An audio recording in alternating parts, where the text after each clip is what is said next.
Kunzi wa Elayo TV ndabasuhuje ahantu muherereye hose ku isi yose. Turambura ibiganza dusuhuzanye, guhoberana kwera Paulo yavugaga. Mwese ndabahobeye, guhoberana kwera, amahoro y'Imana mubane. Mfite utunota duke ariko kambasuhuze muri iki kiganiro. Katumaze twasenga. Kristo wakoze kuturinda, wakoze kubana natwe, uhabwe icyubahiro. Wagiye ubana natwe kera, uraturinda umwaka wose, n'indi myaka waraturinze unakomeje kuturinda, ushimwe. Lelebo ene kota yavos ene. Unyemerera ubane natwe muri iki kiganiro. Nyakubaha Imana yaremye isi n'ijuru, imbaraga zawe niziganze Kristo mu izina rya Yesu. Amen. Ndabasuhuje mwese, amahoro y'Imana mubane. Kadukore ikiganiro kigufi.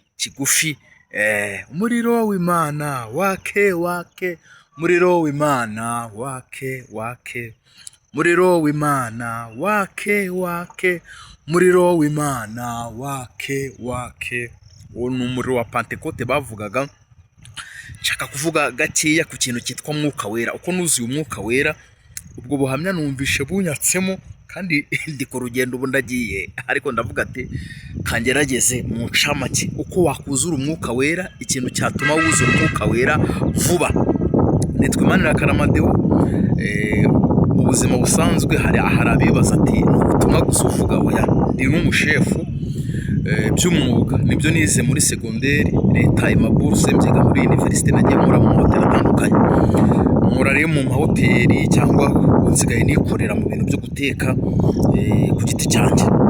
Abantu bashaka kwiga guteka ndabigisha kabisa by'umwuga, amezi 3 kabubizi, na online hose ndakwigisha. Ibiraka by'ubukwe, hari umuntu wamaye hari abantu bagiye bama ibiraka kandi nkabakorera neza. Ujye mwandika muri commentaire, ntacyo bitwaye. Muri iyi minsi naragiyeho gake, ariko naragarutse muri kumva rindi kubikora. Katuganire ku kintu cy'umwuka wera.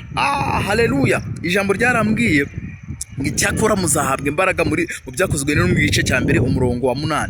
Mwuka wera nabamanukira, muzaba abagabo bo kumamya Yerusalemu ni Yudaya. Mwuka wera ni iki? Wibaza ngo mwuka wera ni iki? Abakatolika bakunda gukoresha ijambo rivuga ngo ubutatu butagatifu: Imana Data, Imana Mwana n'Umwuka wera.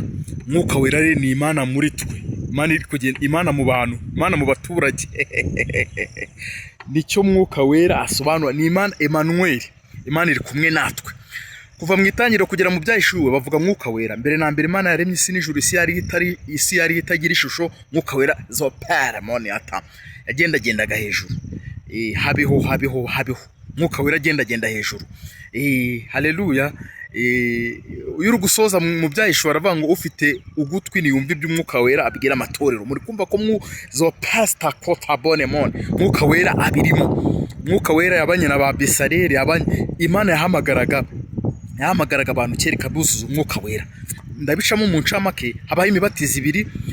Yohana yabatije uw'amazi. Yohana yaravuze ndabatirisha amazi, ariko hari undi ugiye kuza azababatirisha umwuka leponevostaketa n'umuriro.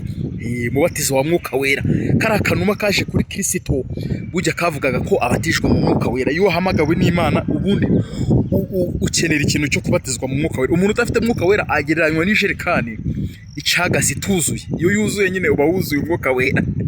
Muri 47 Ezekiel havuga uburyo marayika yapimye mikono 1000 maze akagera mu mavi, mu bombo, muri mwabo. Aho mwuka kugereye ni he? Hariho kugira mwuka wera no kuwuzura. Ukumva ushobora kugira amazi mu kiveri ni make. Iyo cyuzuye rero ni ukuzura umwuka wera. Ibyo tubyumvikanyeho rimwe kimwe. Rero buri muntu wese akeneye kuzura umwuka we. Iyo wuzuye umwuka wera kuyobora mu kuri kose, aguha amakuru, yenda ku bya data, aduha amakuru yizewe. Mu Kristo wuzuye umwuka wera ntabwo barindira kumubwira ngo icyacumi ngo ambara mini ambara. Mwuka wera akubwira ati genda ucyatanga icyacumi, bino bikuremo. Hari umuntu nafashije mu buryo bw'umwuka, ngira abana ku isi yose, ngenda ndera mu buryo bwo mu mwuka. Bamwe buzuye umwuka wera bavuga indimi, barahanura abandi, mbese ni wareba mu bihugu bitandukanye. Nawe rero nayindi kumutraininga, mwuka aramusanga aramubwira ati ubu bushikopa bukuremo. Mwuka wera ajya twigisha rero. Haleluya. Rimwe nigeze gusenga, nasenga ku wa mbere, ku wa kabiri mu byumba, ku wa mbere ku Muhima, ku wa kabiri mu Gashyekero, ku wa gatatu Nyarugenge, ku wa kane ku Muhima, nakoseje mu kwa gatanu kwa gatanu hari mu Gitega hari hakiri icyumba nshaka Imana. Haleluya.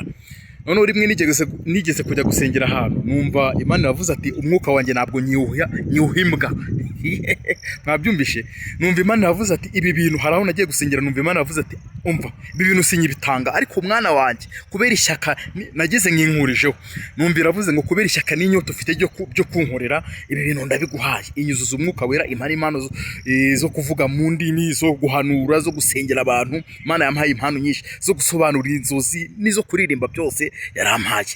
Haleluya. Muri kumva rero ko Imana yuzura umwuka wera. Nigeze kuzamuka umusozi wabanguka ngutabare nshaka kuzura umwuka wera, none ndavuga mbwira Imana ati Imana ibindi nshobora kwicira inzira nkabibona, kuko ababibona bose ntabwo baba babisengeye, ariko umwuka wera namaze kumenya yuko ari ijuru riwutanga. Nshaka iki kintu cyo kuzura umwuka wera.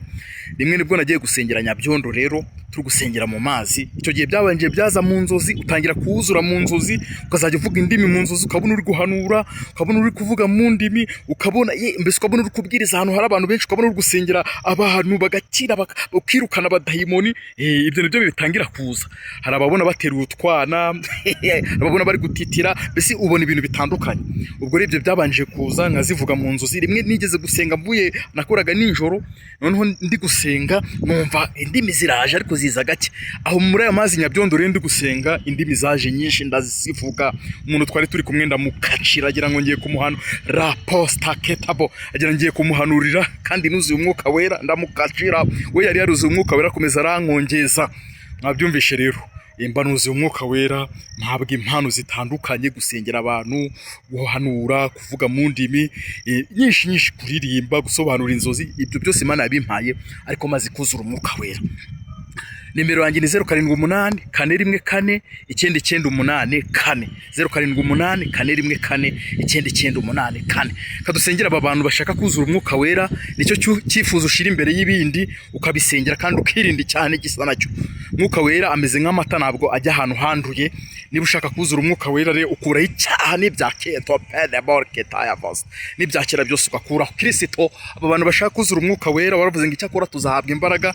Abigishwa batari buzura umwuka wera bari n'abana, nibahamyaga, ariko bamaze kuzura umwuka wera baraguhamya. Mana we Petero bamaze kugufata yazamuye inkota arirwanira. Utari wuzura umwuka wera subira kuroba ujya kwirwanirira. Aba bantu nyakubaha Imana bari ku isi yose buzuze imbaraga za mwuka wera n'impano rapostavo n'ibitangaza bya mwuka wera n'umwuka wera abayobore. Tugushimiye ko banyanatwe muri iki kiganiro ugerekeresha imbaraga na mwuka erekotabonemos kikuzanira iminyago mu izina rya Kristo Yesu. Amen.